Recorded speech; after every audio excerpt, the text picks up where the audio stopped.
You can edit this into the beginning of the show, including me saying edit it into the beginning of the show.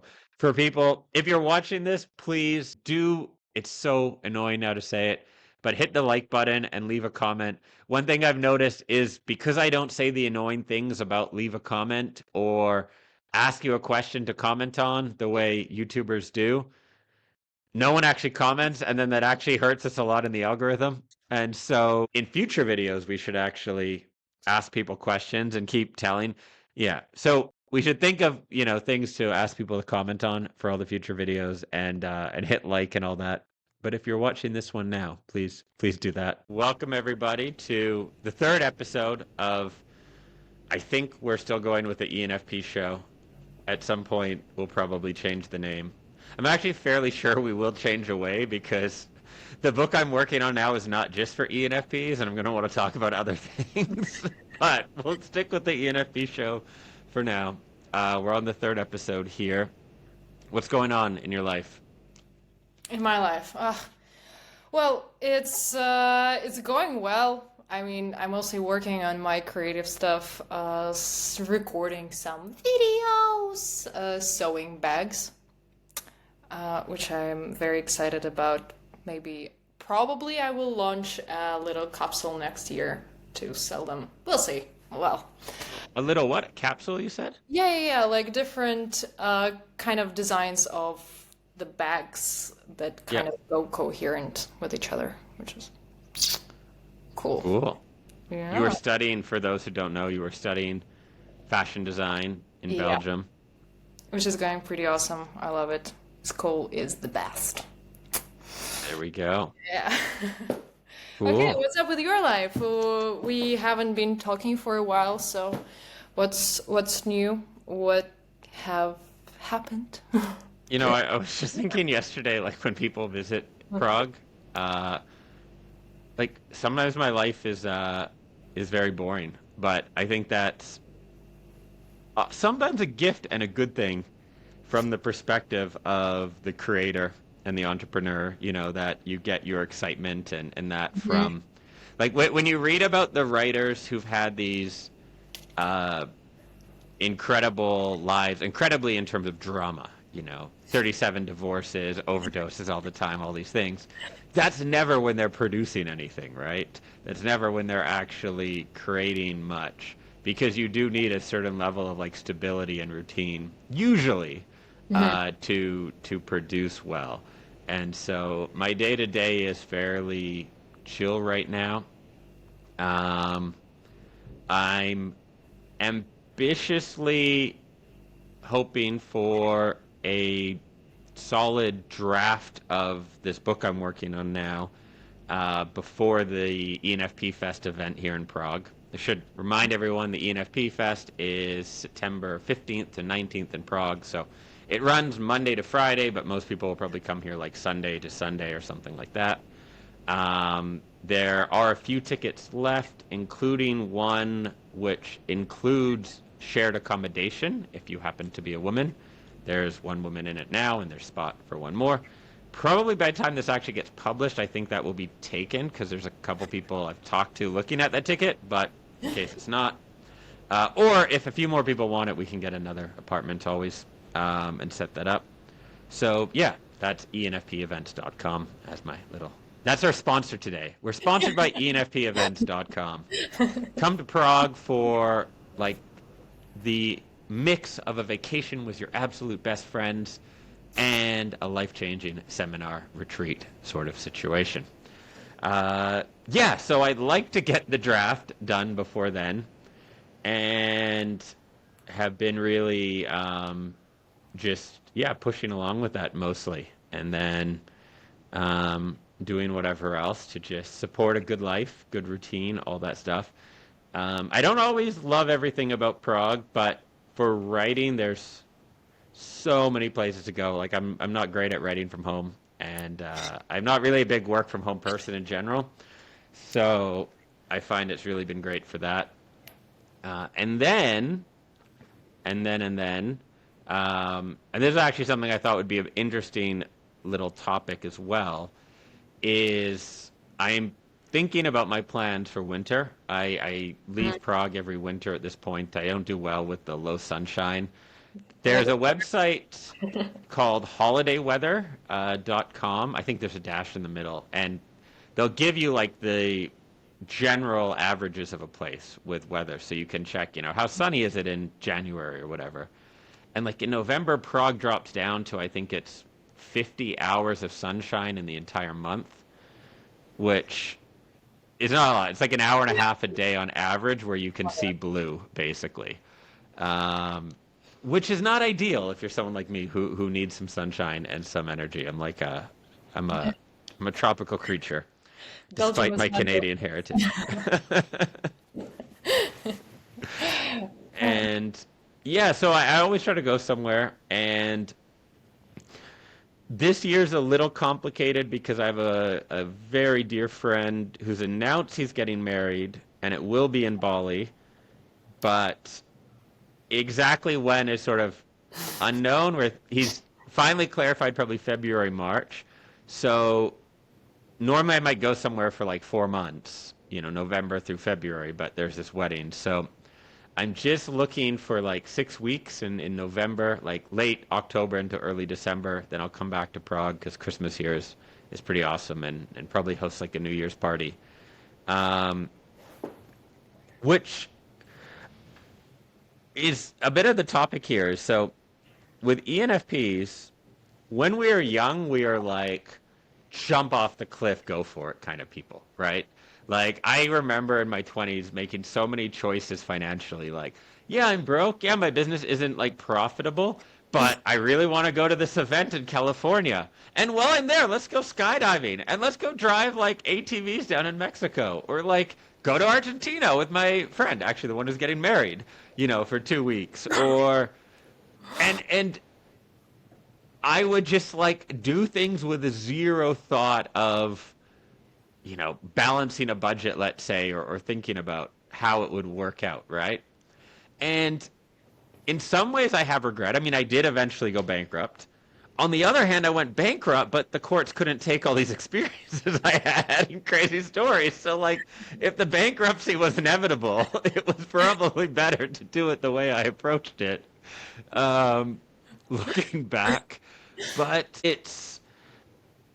even like with business stuff, I'd be like, okay, let's, go for this. And what I've noticed is as I developed my thinking side and became a little more balanced with decision making and everything like that, which has ultimately helped me finish certain projects and get things done and do some of the things that I think subscribers on YouTube and members of ENFP Unleashed and stuff admire and want to learn from me.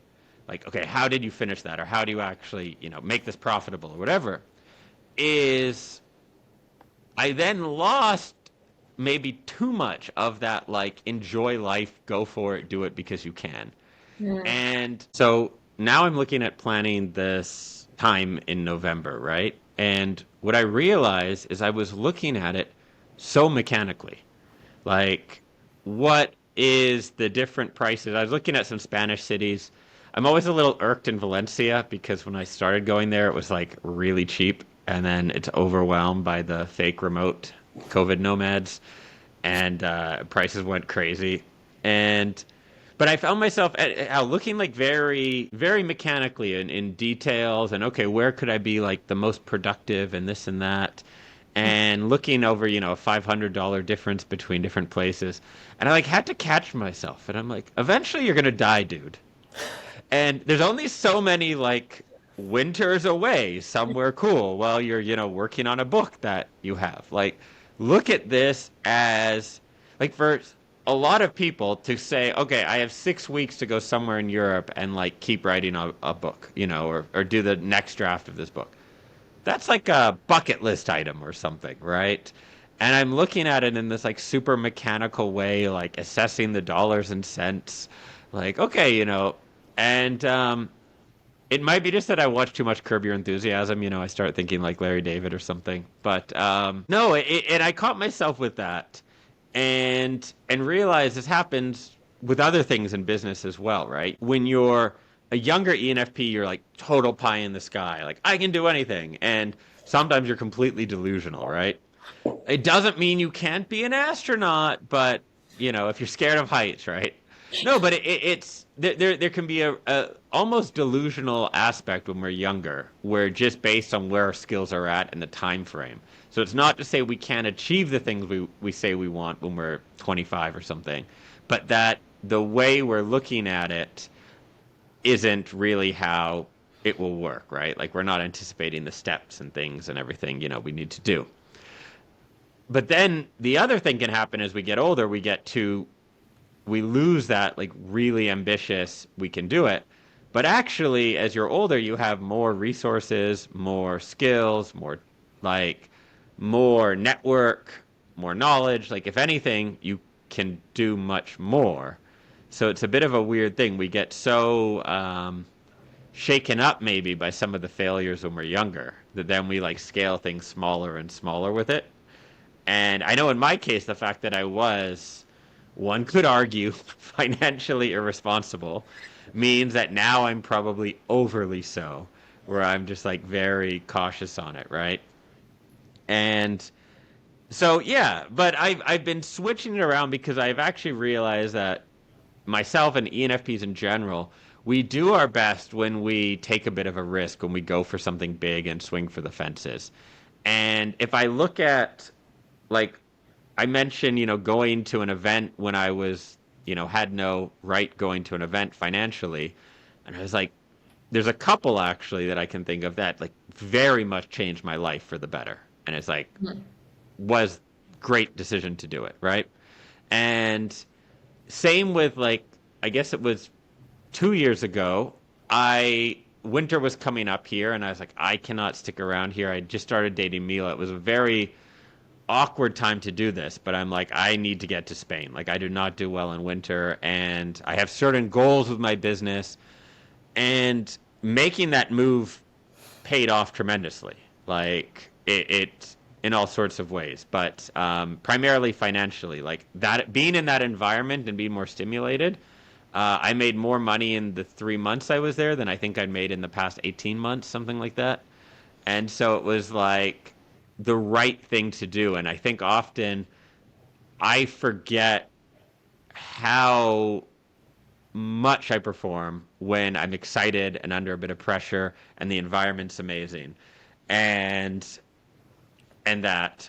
And so, yeah, that's been my reminder. So now I'm looking at it and I'm looking at planning, like, I might do like a Hemingway inspired trip and like go through his different cities in Spain and like write from each one for 1 or 2 weeks, or something else along those lines. But now I'm looking at it as like, yeah, let's make it something very cool, very exciting. And then in that headspace, trust that the productivity and the health, you can find a gym anywhere or whatever, right? Like I was planning the trip based on like, where's a good gym? I'm like, you can figure that out, Yeah. I told you I get boring when I'm in like my creative mode. Well, exercises on YouTube also work quite well, even from home. So you will always get a solution, I guess. That's also true. That's also true. Well, I really get this point where you say that you are way more efficient and get more done when you are in the right space and get stimuli from the fast-paced environment and stuff like that. Well, actually, I wanted to ask a question that is somewhat related to my own observations and reflections upon my actions and seeing also other people. Well, the big question is how to talk to yourself, how to maintain this balance. And this question has like two sides of it, I would say. Yep. I'm getting my pen ready so I can understand the whole question. First of all, how to tell apart the difference between your actions when you are just basically doing self-loathing to yourself and expressing self-love. I think many people can relate to, or at least many people experience this when they have something to do and they kind of avoid it, and in order to get this thing done, they basically just themselves up In order to get kind of negative motivation, I guess, to tell themselves, you've been so terrible this whole time, add a little bit of shame in it, and then get a boost of motivation to finally do the thing and call this tough love, whereas, beating up doesn't have anything actually to do with love. And another thing is how to tell apart expression of self-love and procrastination. Because, sometimes by expressing this self-love, you kind of getting caught up in procrastination. For example, you get to do some kind of thing, and instead of doing it, you're just like, okay, maybe I do yoga now because it's very good for my body, and it's also the expression of self-love, and I will feel so much more energized after it. And after you're done with the yoga session or whatever, you're just like, okay, is it the time to do the thing? And then maybe it's time for tea or spending time with your girlfriend, boyfriend, whatever, because it's very important to spend time with people you love and stay hydrated, Yeah. So on one hand, you kind of express this love, but at the same, and do things you enjoy, but at the same time, you kind of procrastinating the thing you gotta do. And maybe My favorite part of that was working in the stay hydrated. Like, spend time with your boyfriend and girlfriend and who you love and stay hydrated. Like, the funny part of it, though, is so much writing procrastination involves staying hydrated. Like, you get to the desk, and then, like, I wish I should start buying decaf coffee because I drink coffee primarily so I have a thing to do, yeah, like a ritual. So it's like you're yeah, writing, and then you're like, well, I need to be hydrated, and then you get up, and then you spend like 20 minutes in the kitchen or whatever. These are exactly. these are very good questions. Basically, in the core of it, I wanted to ask how to balance this uh, toughness, softness in your Yeah. communication with yourself, where you express self-love without being super like soft and doing nothing, essentially, and not beating yourself up for this behavior as well. So you kind of stay normal. And it's a complex topic. That's such like a cop-out way to start, right? But because it also plays in a way with different energy dynamics we have. And sometimes I do wonder about if you go extreme on one, like by going halfway, if we screw ourselves over. Like if you just went pure self-loathing. I'm not saying anyone should do that. Right. But I know there was a comment by this famous I think it was a football coach about coaching men and like the berating them actually works very well. You guys suck. You've been pussies. Get out there. And that Yeah. actually is universally known, like how you would generally coach like football players and stuff, right? And then the men are like, no, fuck you, coach. And then they get out and they kick butt. But he said then he coached a women's team and was like, oh God, that's not how you do it at all. Like, it's the worst thing ever. Like, you need more positive reinforcement, like more like, talk them up and make them feel good, and then they kick ass. Yeah. And so it's different by individuals. There's a movie I just watched a couple days ago called Adaptation. Nicolas Cage. I can't really show my wall here. I have the wall of Nicolas Cage above me. We have Con Air, Face Off, and The Rock. Famous for being the absolute best and worst actor, depending on the movie, like in the history of time. Adaptation is one of his great movies.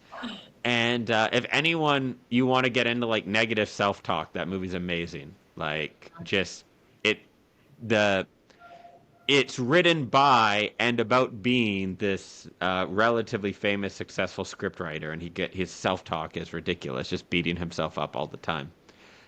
So at times we have this pressure to do something, right? You're like, okay, I have to do this. And the funny thing with that, I messaged you on Friday and was saying like, I'm sick. I'll be gone until Monday, I think it was, or whatever. And I ended up working quote unquote, working quite a bit on Saturday and Sunday. And I had no pressure. I did none of my routines. I didn't have any coffee. Like I was in no way, but I was just at home with no pressure to work. and I was just reading, and then I just like, well, I might as well edit some of my book. Okay, I might as well do this. Oh, I might as well publish this video, right? Yeah. When I tell myself like I have to publish a YouTube video, it like becomes this whole thing of I don't know. I just avoid it. I don't know why. And yet, when I'm sitting there sick, telling myself, do not work for these next few days, I end up like going through and publishing that video from Spain that had been lingering for 6 months in the back of my mind. Oh yeah, I gotta get that video and publish it, right? And so this is like a super useless beginning of the answer because but maybe I'd encourage people and I'd encourage you to experiment with it. Like take a day where you literally tell yourself, or maybe it takes 2 days, like you're not allowed to do anything today, or like you give yourself a reason not to do, but you allow it to happen if it happens and see how you react to that. Versus when you tell yourself you have to do something, sometimes we react in this natural like avoidance way, right? Where it's like because you have to do it, it becomes this object. And then the longer you don't do the thing you have to do, the more emotional weight it feels, and the more we end up avoiding it and trying not to do it. So it's worth experimenting with that. I think for most people, at least who would be watching this, that the sort of self-loathing you've described or beating yourself up is almost never helpful, like the tough love versus that. I think you're much better getting excited about the future and talking yourself up in general is much more likely to put you in the right state to get things done. When I have things build up that I need to do, it's much more frequent that I end up doing them when I get excited about something else. And then in that excitement and just generally positivity on life, I'm like, oh yeah, I'll get my taxes done. I'll do these other things. Yeah. It's very, very rare that it becomes you piece of shit. You look at those tax forms. Look at them. You haven't done them in 6 months. What's wrong with you? Right? And then I finally do it. Even the times that I maybe do them from a bit of that negative energy, it's more like I get really excited about how good it will feel when they're finally done. And it's the positive feeling of when this is done, I won't have to think of this anymore. And that's what actually gets it through. And so I would say for most people, positive emotion is actually what gets us to act and do things. And so there is a place for negative emotion. Like it's valuable in many scenarios and in many ways, but ultimately you're going to have to come through to a positive emotion to act, I think. And it's also, in many cases, we avoid something because of something negative. Either we feel like we're not going to be able to do it, or we're going to learn something bad, like, I don't want to check my report card. What if I got this whatever grade? Or I don't want to check the bank balance or whatever. I don't want to see what those noises from my bedroom with my wife and the gardener are. I'm just going to put on my headphones and they're just talking about gardening in there. Yes. Very passionate about gardening, my wife.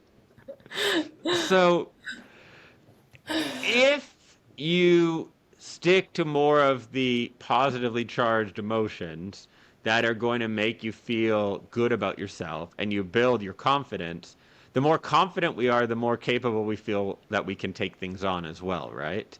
So if you feel like James Bond is the best example. Just think of James Bond, everyone. Like, when does he sweat a situation, right? He knows no matter what, he's got something in his watch or his shoe or his car that can get him out of any situation ever. So he's like never nervous about anything, right? And there's an aspect of that's how confidence works, right? The more you've been in bad situations, this is why making a lot of mistakes when you're younger is good, because the more you go through bad situations and you come out the other side, then you realize like, oh, I can handle whatever, right? Mhm. Like, remember, I handled this and that, and it worked out. Yeah. And so, in general, building your confidence, feeling good about yourself, I think you're more likely to actually take things done or get things done. Now, self-love versus procrastination is a different topic. I believe, the great thing about shorts, I was realizing this earlier, and Hmm. probably why creators, especially sort of like wannabe guru, whoever type people who pretended they were a monk while they were like living in their parents' basement or whatever. Not talking about any particular narcissist psychopath out there. Uh, why those people love shorts is as I was going through the self-loathing versus tough love, knowing I don't have like a concrete, comprehensive like answer that could be put in a book. I'm like, if you just chopped out any 1 minute of this, people would be like, wow, that was so deep. Even though it was like incoherent and wasn't leading anywhere completely. I mean, I think at the end, there's some usefulness to it. But when you chop like 1 minute of someone speaking, it's really easy to sound intelligent and like you were going somewhere if only the short didn't cut you off, kind of thing, even though it just zigs and zags. So that's very fun. So on the self love and procrastination, I believe that most people at our core want to create and be valuable and do something. Hence, something like universal income could be actually quite interesting and, could lead people if they had, uh, like, if their basic bills were paid, I think a lot of people would then want to go on and create and do things. I also believe that the natural state of all creatures is to conserve energy. And one could use the loaded term, be lazy. Because that is rational, right? If you're a seal and you just ate, it makes sense. Like, lie out in the sun and be like, ah, like, why am I going to swim around with a full belly if right? It, look at lions, right? They eat and they just chill for 5 days and then they eat again or whatever it is, right? Like, it doesn't make sense to run around like an idiot in the sun when you have a full belly. Just, there's no evolutionary argument for that, right? And so, in my experience, when people have, let's say, their bills paid for them, their output drops dramatically in terms of whatever it is. Even when they're doing something that's creative and what they want to do, that it drops dramatically because there is no external pressure to get out and do something. Yeah. Because the other factor, especially with creation and, doing your own thing, making stuff, is there's a natural aversion to that all people have. That it's from a mix of different things. It's essentially what the book I'm writing now is on. It's a mix of fear of judgment. It's a mix of the unknown, of uncertainty. Like, you're going to put this design out there or this book, and people will be like, you're a genius, which we all hope when we're doing it, of course, right? Yeah. Or they'll be like, this sucks. And you're like, I really don't want to hear it sucks. Like, let's keep polishing. Let's keep editing. Let's keep, right? And there's also like almost a just natural part of it where some parts of creation are a lot more fun than others. Filming the YouTube video is way more fun than publishing it. Publishing it's a bit of a pain in the ass. You've got to set up the titles and this and that. Dealing with whatever dorks at YouTube have set up this system. It's not nearly as enjoyable as doing the thing, right? Sitting around having an interesting conversation in a room with some whiskey and great friends is really fun and interesting. Mm-hmm. Getting it filmed properly is so-so. Then editing it and setting it up on YouTube is a pain in the ass and not fun at all, right? So if you have unlimited money and no reason to do anything, you're kind of not going to bother putting that conversation on YouTube. You're just going to have the conversation, right? And I say this having thought of it. I'm far from having unlimited money or anything in that way, but I always have that thought, people will say, or it'll come in my head when we're having these conversations, this should be a podcast, right? This should be, Mm-hmm. we should be filming this. And I'm like, yeah, but the difference is to actually film this introduces a ton of annoying work. And arguably, part of like real wealth is not having to film your every conversation in your life to pay your bills. Like, if you have to be followed by a camera to like pay your rent, and you can't actually just exist, right? And uh, so self-love and procrastination. I think the solution to this is to proactively plan your days the day before and decide what you're going to do, Mm-hmm. both the things that you might procrastinate in the past, as well as the things that are part of self-love. The yoga, the bottle of vodka under the bridge, the time with your friends, like whatever you do for yourself. That me time you need. That plan those things all out and then take it from there. So if 4 days a week you actually do the thing you said you would do, right? You get up, you go through the tasks, you say, hey, I'm going to go to Starbucks at 9 a.m. and do these things. Boom, boom, boom. Mm-hmm. 4 out of 5 days a week you do that. And 1 out of 5 days you're like, I feel off today. Or like, you know what, I'm feeling super creative. I want to film my own stuff and do those tasks later or whatever. You probably have a decent balance of actually like understanding your energies and not being too hard on yourself and trying to force things when there's just no gas in the tank. Um, versus the just procrastination and avoiding. If 4 out of 5 days a week you don't do the things you said you would do, and you sort of justify it as self-love, then you're full of shit, and you just have to really work on your discipline and work ethic and these kind of things. Now, for this is for you, right? For someone else, there may be things like you need to hate, like you hate your life, or you need to quit your job, or you have a chemical imbalance, or all sorts of things that could be part of it as well, right? But I would say, like, normally, like for yourself, I think that's the way I would look at it. I go through the same thing myself. Today was kind of that example. Having been sick, I had a few bad night's sleep in between as well. So today I woke up later. I and I had no plan except this. We're filming this at 2. We decided to meet, which means for me like starting at 1 because gotta like set up the video and shave and things like this. And it's like life is good. You only shave when you're on camera, and only when you're going to be on camera for more than 100 people. Um, and but yeah, I woke up and I didn't really have a plan, and I was just sitting by the window here, editing from some paper I had, like going through some edits on the book and just like that. And then I decided to go for a walk with the intention of sitting down somewhere and edit. I went down to Naplavka by the river and was like, I'll find somewhere to write, and just didn't find anywhere that really hit me. Didn't really feel like it. Ended up coming home and just preparing for this a bit early.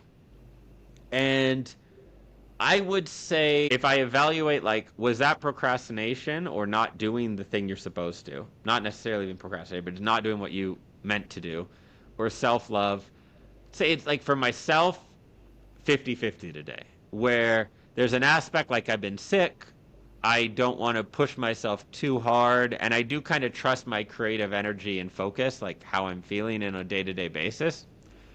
But if that's like all my days, if all my days were me getting up and like walking to wait until I was inspired, like there'd not be a book at all, right? It would just, nothing would ever happen. That on my normal days, I wake up and I go to mostly the same couple coffee shops, one of which is a boring ass Starbucks, but it has a big table and like, and a lot of natural light.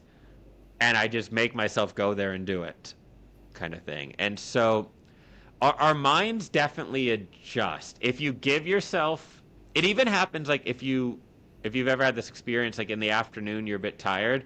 If you go on a sofa, you're more likely to just like for the day and lose your energy and be done. Because your brain, like literally you go into like rest mode. Your body's like, oh, I must be safe because I'm like lying on a sofa. Let's rest.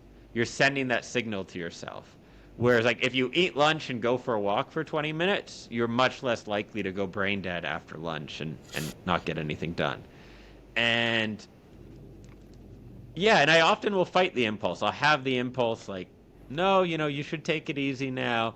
And I'll fight it a little bit. I'll put on some M&M and I'll just like go and I'll be like, no, and I'll go to a cafe. And 3 out of the 4 times I end up having a great writing session. 1 out of the 4 times there was no gas in the tank. Like my impulse was right. I waste time and caffeine on a coffee I didn't need. I sit there for 10 minutes and then I go home and I do rest. But 3 of the 4 times it was like a false alarm. I felt a bit tired because I just had lunch, but actually I had more energy to give. So I would say create structure, create the to-do lists, including where you will do it and when you will do it. So you say like 9 till 11, I will sit sit here and do these things. And then give yourself some wiggle room when you are, having a bad day or you're just low energy. And like that can be self-love, right? But if it's every day, it's not self-love. It's just like, yeah. Great, thank you. Yeah, I think it's a very interesting topic and fulfilling answer we got here.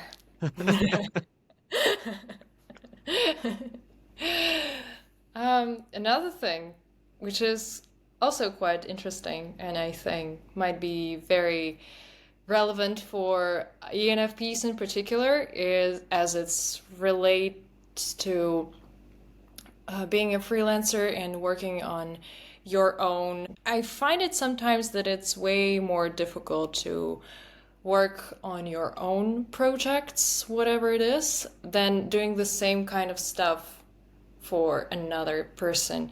And as you've been your own boss for over a decade or so, I think it would be really interesting to hear what kind of psychological processes are going there. Why it's just more difficult to do stuff for your own sake rather than committing to someone else's projects. I have such a not that succinct, but a medium succinct answer for this, unlike the last one, which I think went on for 45 minutes.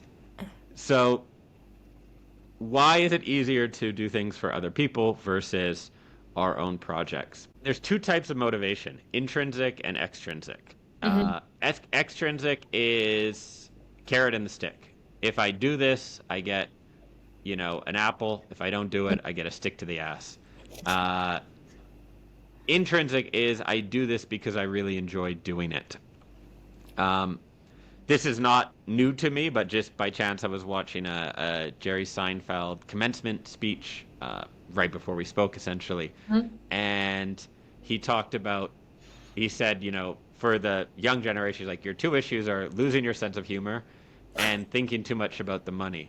Think about having a cool job. Like you should think about actually enjoying the thing. And he had a part where he said, people say when they're dying, they say, I wish I hadn't worked so much. And he's like, I don't. Like, I love my work. You should have cool work that you actually, when you're dying, you're like, yeah, that work was awesome. I had a ton of fun doing that.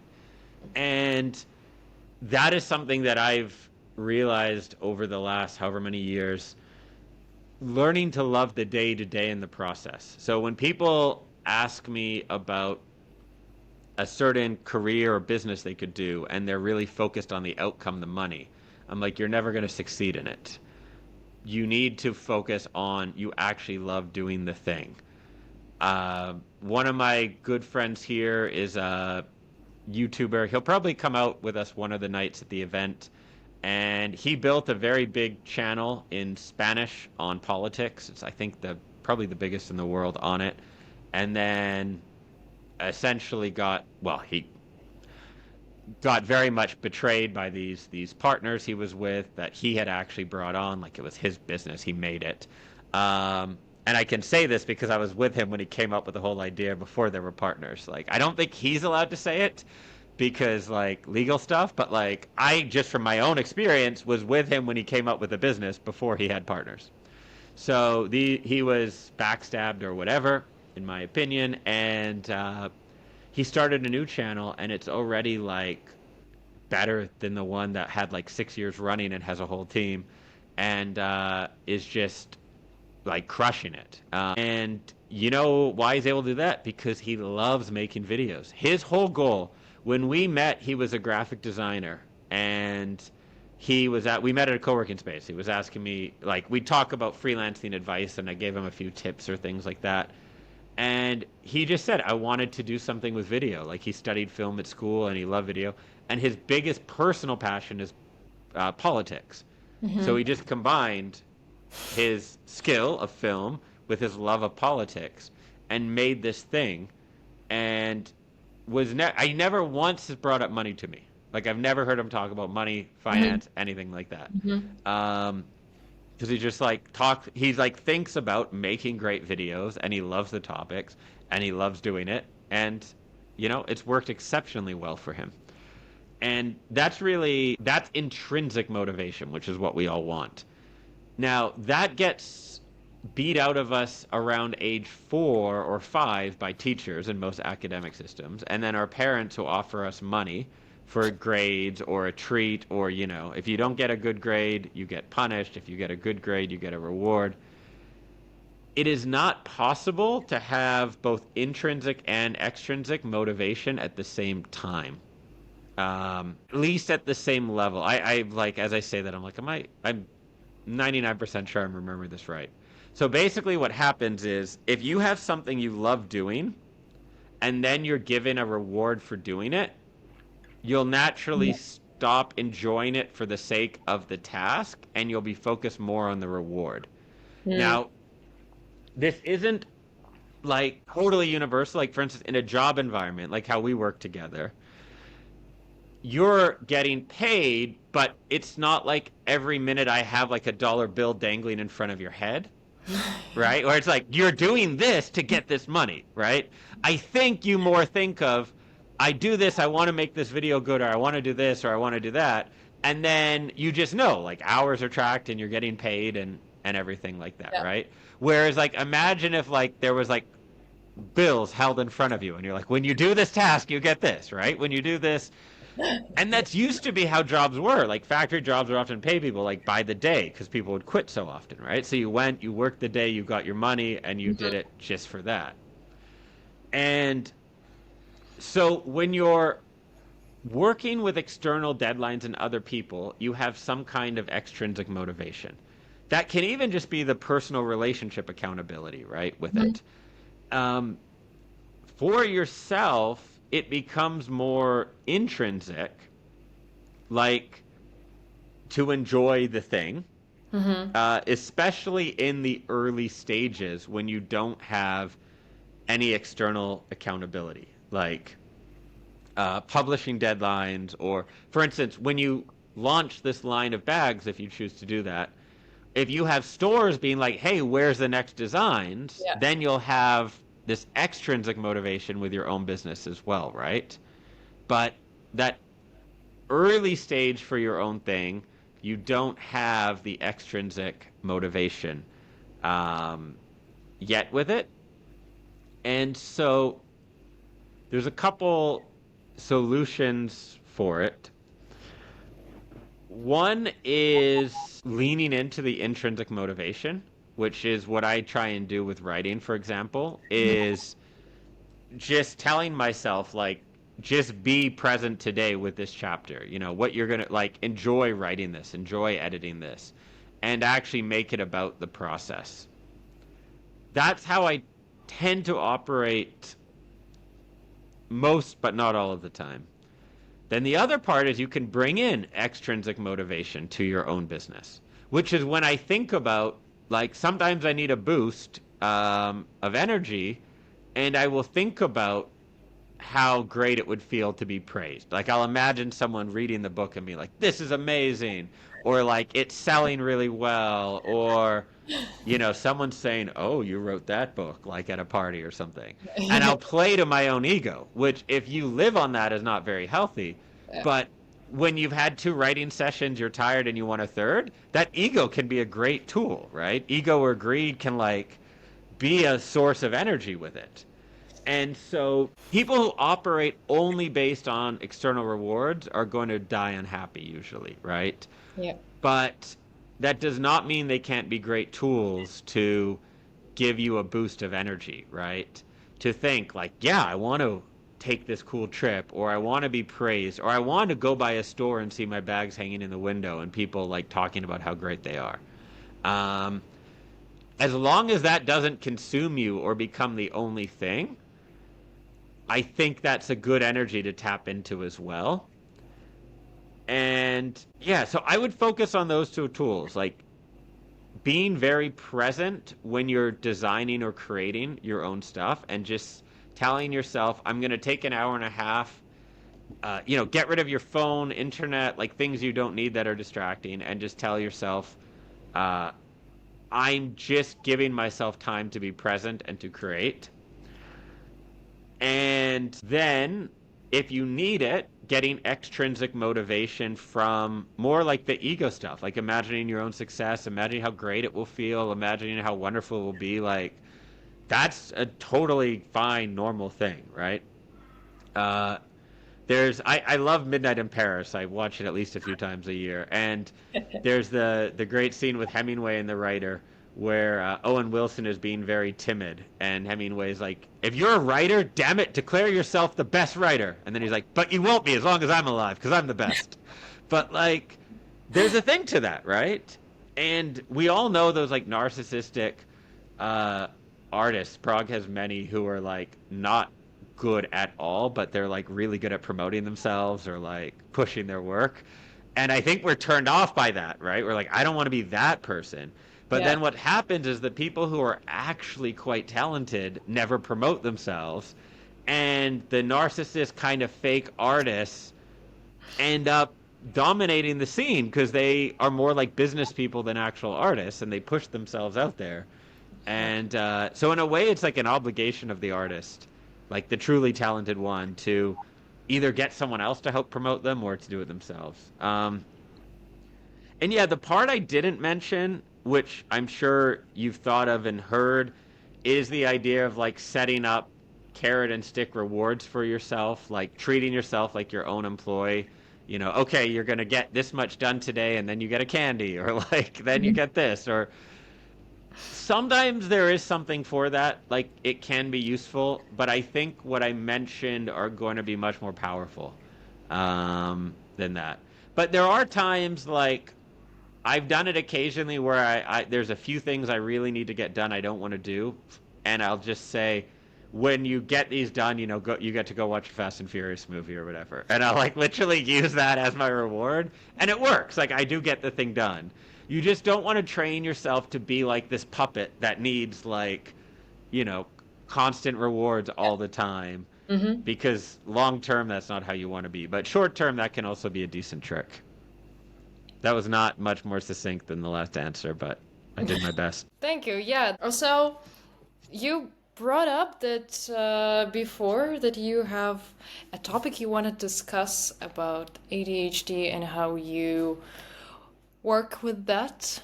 I think it would be really... I do. Yeah, so there was this topic that I was thinking of this morning that popped into my head at different times. And generally the question is, do you have ADHD or blank? This will be the title of the video clip for this section. Is it ADD or is it blank?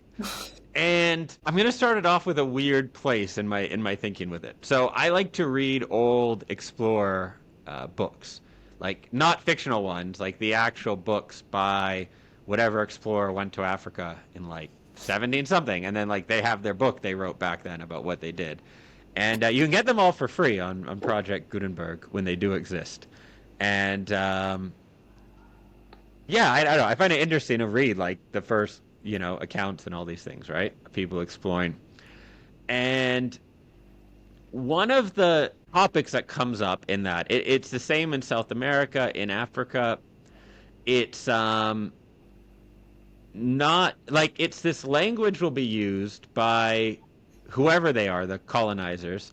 Now, I'm just for the record, I'm reading the books not by colonizers but explorers. They're going where no white people are at the time. So like they're not colonizing shit. They're like trying to find a lake or find, something or, the lost treasure of Z or whatever. But they'll talk about the locals and generally like a laziness, right?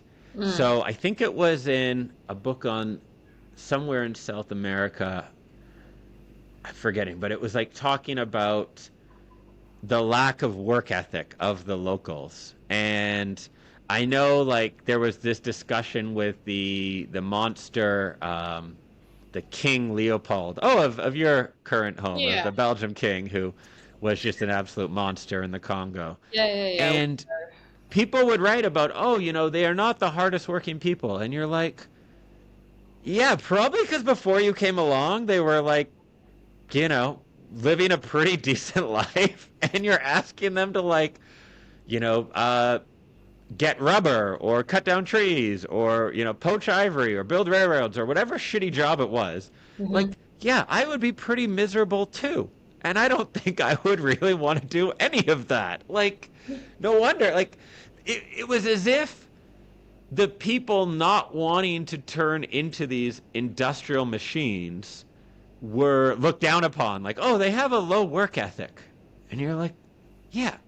But the thing with that, though, that's actually, like, I started thinking about when I was reading this book called The Wager, and it was about this British, there was these, I think, 6 or 7 British ships that set out from England to go down around the Horn of South America, up the Chilean side, and try and attack the Spanish boats that were hauling away all this gold.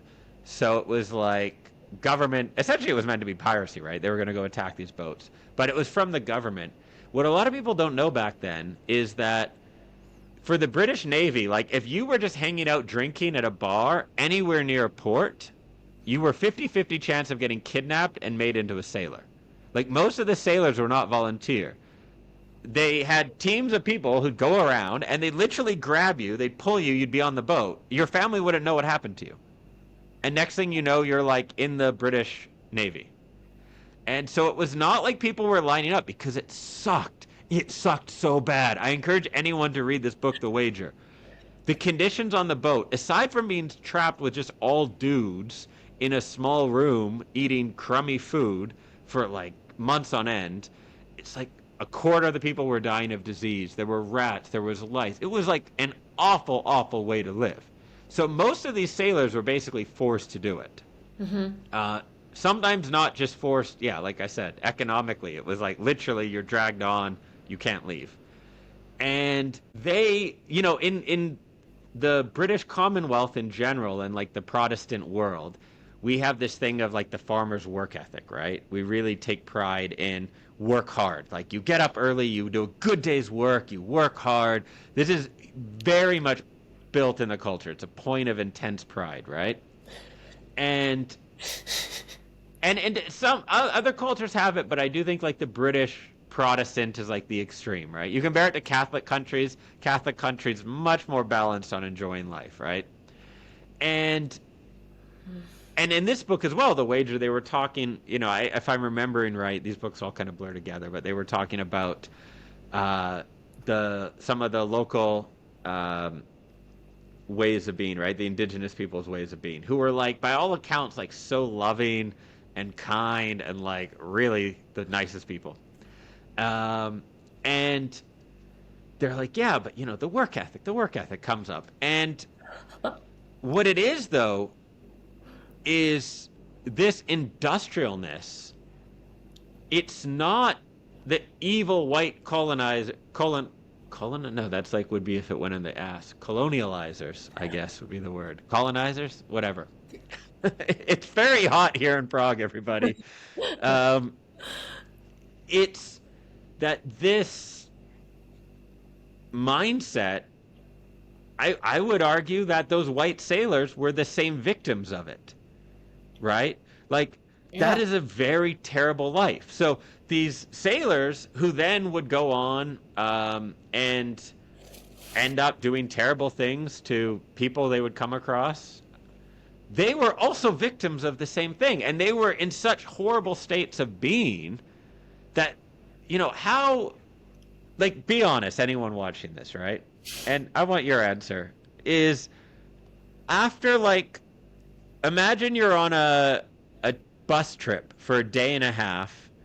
There's no coffee, very little food, and it's really hot. It's like 30 degrees. It's hot. There's a bunch of old dudes farting on the bus. What kind of mood are you in? How likely are you to treat people nice after a day and a half on that bus? Well, I would be very much irritated and yeah, total bitch probably. Now imagine that bus is like 30 to 60 days. Yeah. And then you get off on some island, right? Yeah. How likely are you to be like a great person? Let's be honest. Which actually makes the accounts of people who treated locals so well, and were, because by many accounts, like when I read these books about African explorers, the local tribes seem really infuriated. Like they were like constantly asking for gifts, and they'd say, "Give me this and I'll take you there." And then the guy would give the person this gift, and then he'd bring him there and he'd be like, "Haha, that was a trick. Give me another gift."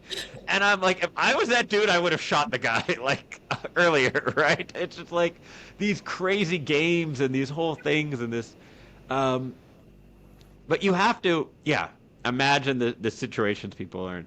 And I think that's it, is it's this environment that created, that we're still in, that creates states of very unnatural stress, very unnatural work hours, very unnatural ways of living. And that was a more extreme, for sure. Like we have it much better than, 17th or 1800s in England. But yeah, that everyone is victims of that basically civilization, of that Protestant work ethic, of these ways of being. And that I would say like certain peoples, like around the world right now, there's countries that do very well in this industrialized model, right? The Germans, in theory, the British, Americans, they do very well in this world. And certain countries, Brazil and Argentina come to mind, right? Parts of Africa, lots of places don't do that well in that model, right? And I always think, like, are they just the ones who've, like, kept their souls alive more? Like, they're like, nah, like, I don't need, like, a new LCD, like, a new flat screen TV to go to that, like, prison cell for 50 hours a week. Like, the world is trying to force this model, and if you read, like, reports on, the World Economic Forum or they'll be like, yeah, these countries just can't seem to get it together. And you're like, yeah, but maybe that's because they're like, do I want to become what's on the other end of this? Like, the most industrialized countries on Earth? Is that really who I want to be? And I always think of it like with these books when they're describing like these people they insist on singing while they work. And they want to constantly take breaks and talk to one another. And you're like, it's almost like they're not being ironic. And you read it and you're like, it's like they want to be humans. And the British are like, we don't understand their desire to be humans. And I think about that with like, sometimes when people bring up ADHD, that ADHD is completely like, I at times take medication for ADHD. I have a decent amount of expertise in it. I treat my own ADHD in many different ways. And it is very much something that affects a certain group of people. Many, many times when people bring up ADHD, or they bring up things that they want my advice on in general, like as an ENFP, So they'll be, I really need your help doing this work. And I'll be like, what is the work? And they lay it out. And I just like think of those like people in the jungle being like, no, like I don't want to do that. Like I want to sing and I want to dance and I want to like we had food. There were monkeys and there were pineapples and there were like caiman we were eating. We were fine. And yeah, it's like maybe you do have ADHD, maybe you don't, but the thing you're trying to do just sucks. And like maybe you're just one of those people who haven't killed your soul so much, right? And there's actually a measure of this in the Big Five personality test, which is a lot of people who know about Myers-Briggs, ENFP, they actually have taken the 16 personalities test. And I've been told that the testing on the 16 personality site is basically just testing the Big Five personality traits. And then it kind of translates it. Like it's not actually a good test for Myers-Briggs. But anyhow, one of those tests on one of those things on Big Five is your conscientiousness, which is essentially measuring how much work you do, and it would probably measure your J aspect, a lot of that on the personality type on Myers-Briggs, right? And that gets broken down into two categories. One is on organization, orderliness they call it. I very proudly score in the lowest 1 percentile of orderliness, which is an achievement, I think, to be the least orderly of any 100, if not more, because the test doesn't go less than 1% people. The other part of it is industrialness. And industrialness, people think measures how hard you will work. And so they go, oh, I have low industrialness, I don't work hard. That's not what it measures. Industrialness measures your ability to do work that you don't want to do or see the purpose in. Perfect. I got like 17% in that. Any higher, and next thing you know, you're chipping in at work every day. That makes sense, right? Like your ability to do work that you don't see the purpose of doing. And for those of us who are low in industrialness, first of all, give yourselves a little hand of applause in it. Is you will struggle to do work that you don't see the point in. And it's always really tough for me when someone has a question like they've been at school for 6 years doing a degree that they're not excited about and never were, but they're at the point where they need to finish like a thesis, and then they'll have the degree, but they've been trying for a year. And it's like, I'm not like a deep end person who'd be like, forget it, if you don't love it, don't get the degree. Like there's value to finishing the degree, even for your own sense of pride and everything like that. But it's like, it's going to be a grind. There's no easy answer, right? Like, you hate this thing. You made the mistake. Don't make that mistake again in the future, right? Don't take a job you're going to hate. Don't do another degree you're going to hate. And there's many times when it just makes sense to quit a thing or just choose not to do that. Because, like, if you are low on industrialness, which most ENFPs are, probably all of us are, then you're not going to do good at jobs where you have to do a lot of shit you don't like. So just don't do that job. And the funny thing is, we can crush it and quote unquote work hard when we actually are really excited about the thing we're doing. Like my output when I'm crushing it is really high, like whether it's word count or videos I film in a day or all sorts of stuff, right? It's like you need to really care about the thing. And so for an ENFP, you're doing the world a great disservice when you are at a job you don't like or getting bogged down by things you hate doing, because then you're not using your gifts to actually give the world whatever you're meant to be doing. And so if you're on the fence of quitting and need a final nudge, think about the world and like you're screwing us over. Like when you're working that shitty job, not only you're punishing yourself, but you're punishing the world because you're not doing the thing that would actually benefit everyone else. Um, and so with ADHD, it's kind of that same thing. Is there are times when it is ADHD, right? Why we have and people with ADHD actually operate and behave very differently. But if there's something you don't like doing and you don't want to do and you're only doing because you have to do and you can't do that, like that's not ADHD. That's just like you haven't been, to quote one of my favorite books, you haven't been civilized to death yet.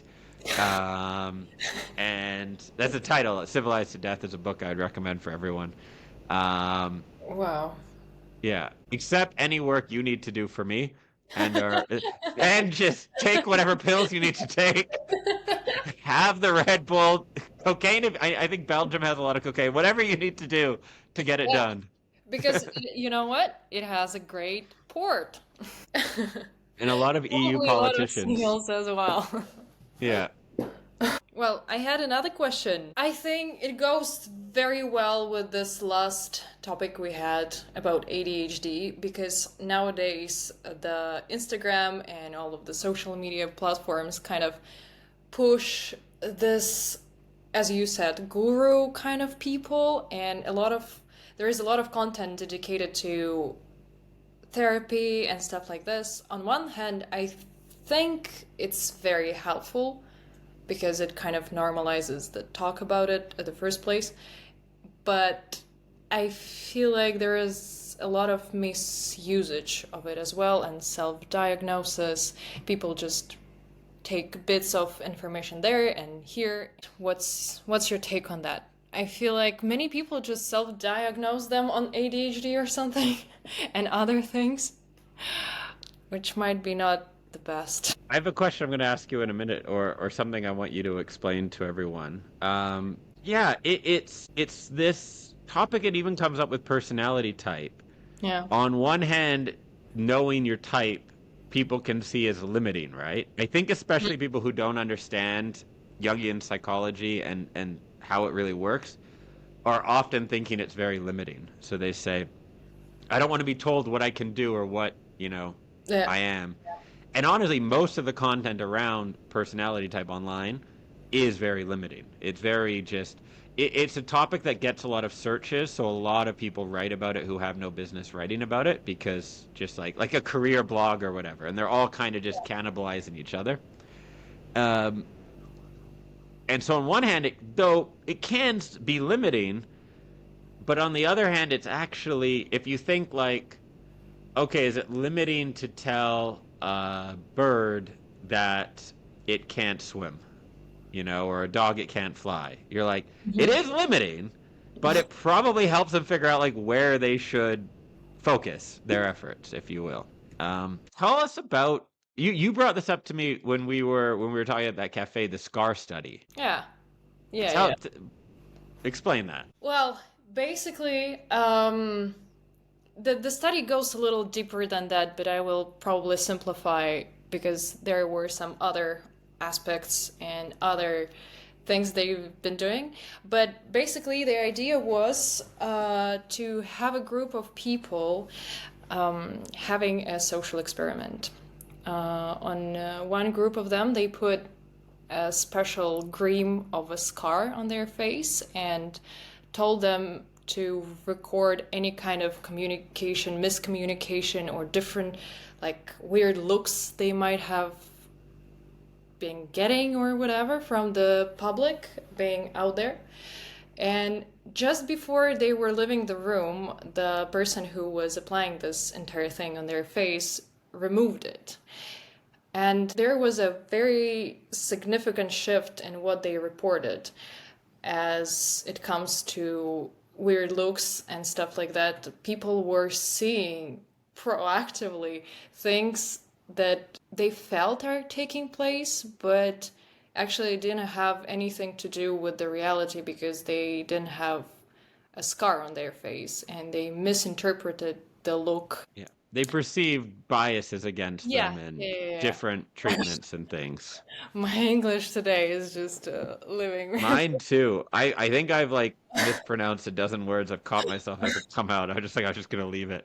Oh It's my God. give us props. I mean, we're doing this live. I mean, not plain live on YouTube, but we don't really edit much. We'll edit the getting water breaks and stuff.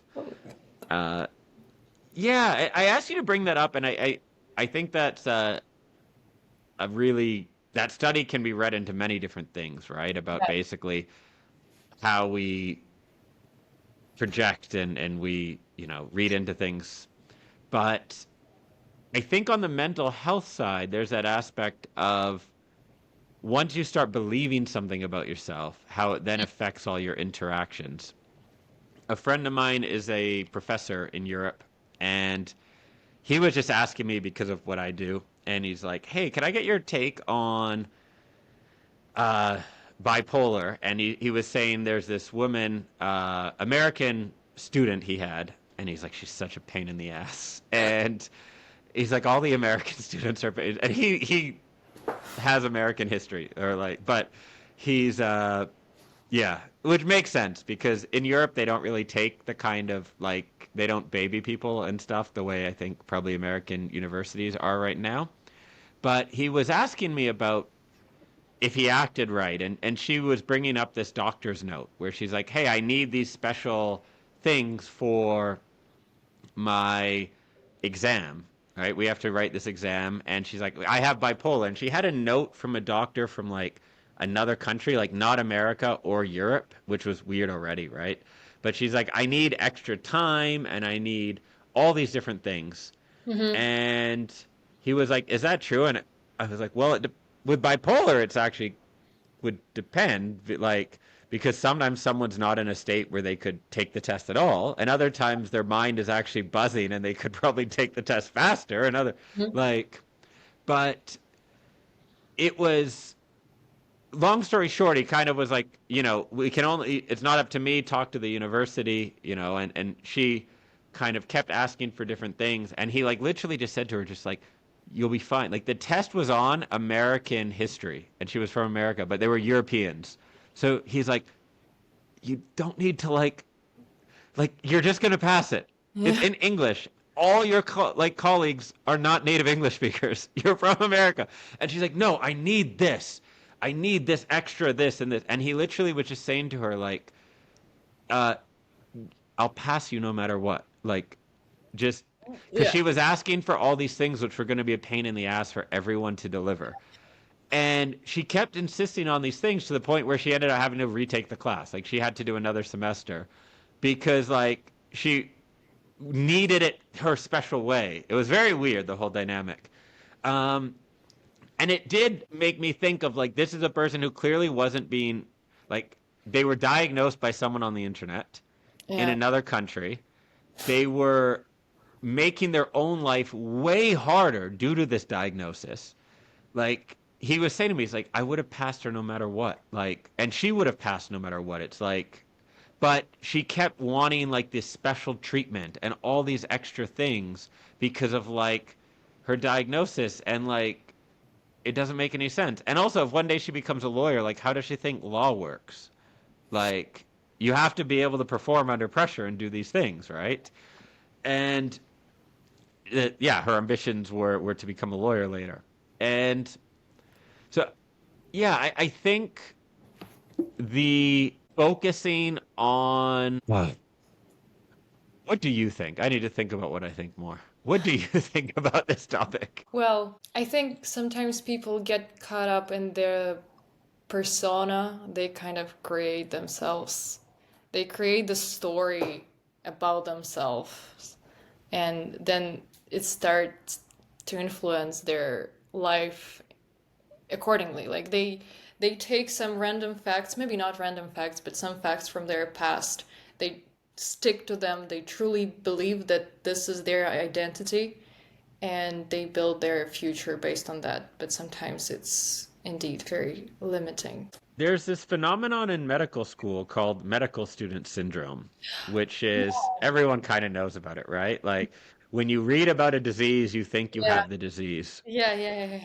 That is, I think, the real danger Hmm. to this whole mental health stuff everywhere online. Partially, I think it's everywhere online because there's this company, well, I don't even want to say their name, but they do like low quality therapy, whatever. Like it's a tech company trying to be a mental health organization. And I think they sponsor people and pay well. So as a channel, like one of the things as a channel is like if you have a good sponsor that's aligned with your topic. Like if you're a channel on watches, like luxury watches, you're going to get rich because all the luxury watch companies will want to sponsor you, right? Yeah. But if you talk about like certain topics where you don't really get a sponsorship or no one would want to, there's no money in it, right? Mhm. Um, so that may influence it. But I think all those like all of it being out there, I think a lot of people are self-diagnosing. The DSM, which is the Diagnostic and Statistics Manual, I think, is used to, or Diagnostic and Syndromes, whatever it is like the main book used to diagnose and lay out the criteria, right? If you have bipolar, ADHD, or this or that. It is not some bulletproof thing in itself. Like it was created, the history of it is, maybe we'll get into another episode, but it was basically created from, my understanding is one guy's experience, and he was a bit nutty, and now it's like become this universal. Like before this guide is you had Jung and Freud and these type Mhm. of figures who would really like get to know an individual. And then this book was like perfect because it came out around the time of medication starting. And it was like, oh, we can just look up your mental disorder in the book, right? Oh my god. Like, Jung or Freud wouldn't be like, oh, you just have this, take these pills. They'd be like, oh, you repress this feminine part of yourself because Hmm. as a kid this happened. And so why don't you try painting and being more feminine and that will balance you out and actually your like stress will go away. And they'd like, and it would often work, right? These sorts of things. They would actually know someone and make them change. Then the system became this like, look you up in a book, give you a diagnosis, give you some pills, go on with your life. And so even working with a proper psychiatrist, I think there's a bunch of flaws in the system as we use it now, where people are given labels far sooner than they should. And often they're given a label and then no real treatment except pills, which Yeah. is terrible. And the best of this is the defiant disorder, right? Which is someone like tends to defy authority. It's like I think it's just What? there's more to the name, but the core of the name is defiant disorder. I'm forgetting. This is like we're an hour and a half in here, whatever it is. Um, and oppositional defiant disorder, yeah. And this is basically someone who defies authority and is always like getting into trouble and blah blah blah. And it's like almost always diagnosed with people who grew up in a very abusive, like they often had many foster homes and a lot of Mhm. abuse. And it's like, huh. So this person doesn't trust authority when all the authority in their life has done horrible things to them. Huh. Is that called oppositional defiant disorder? Or is that called like you have a brain and you've used your brain? Because you're like, there were 7 priests and 6 of them diddled me. So maybe I don't trust priests. And so at the core, even working with a proper psychiatrist, I think there's a lot of issues with the system. And then you have it online with uh, people randomly talking about topics, the whole aspect of like medical student syndrome where it's very easy. You see advertisers like sketchy advertisers leaning into this. Like I'll see ads pop up, do you sometimes feel tired and distrustful and this, like you might have this, and it's like there could be a million reasons you feel tired, unfocused, and procrastinate, Yeah. right? And so I think the awareness of it is good, but the randomness and I I've so I haven't before I don't think on the show I have, but in my channel in general I've talked about like one of the real downsides of content creators and following them is they have to make content all the time, which means they often pump out garbage or bullshit because they have to publish every week or every day or whatever. And you're not getting a succinct overview of how things work. So if you were to go on YouTube and watch the 10 most popular videos on how to start a business, each one might have some genius in it, but there might be 10 different philosophies. And one might be about how do you start a profit-driven business, free of emotion based on trading. One might be based on manipulating people. One might be based on your love and passion. And if you try to do all 10, you're going to fail, 100% guaranteed. You're going to be very confused. You're going to fail. Yeah. And I think a lot of people get confused and lost online because they're watching all these different views and perspectives. And that's part of why I do more personality based, because it's at least like specific to the person watching. If you're an ENFP, you're like, okay, you at least have the personality to take this approach. But it's why I'm a big proponent of like reading books. Like you got to go to the fundamental, foundational aspect of like understanding the background. If you watch 20 random videos on anxiety, you may figure something out, but you may also get way more confused about it than if you read like a couple foundational textbooks on like unconscious theory or even just a great book on anxiety that someone spent a few years on, sort of thing, or that kind of thing. So, yeah, I tell people, stop watching this channel. Get offline. All right. Thank you. Great. It was a productive session. Is that how we're just... No, we have to end properly. We have to first... And actually, you can edit this into the beginning of the show, including me saying edit it into the beginning of the show. Yeah. If you're watching this, please do... It's so annoying now to say it, but hit the like button and leave a comment. One thing I've noticed is because I don't say the annoying things about leave a comment or ask you a question to comment on the way YouTubers do, no one actually comments, and then that actually hurts us a lot in the algorithm. And so in future videos, we should actually ask people questions and keep telling. Yeah. So we should think of, things to ask people to comment on for all the future videos and hit like and all that. But if you're watching this one now, please do that. So thank you, everybody, for watching. And if you're on the fence about the Prague event, now is the time. I think we're less than a month away. enfpevents.com. There is still tickets available. Would love to see you here in Prague. And we'll see you in the next episode of the ENFP Show here. See you. Goodbye.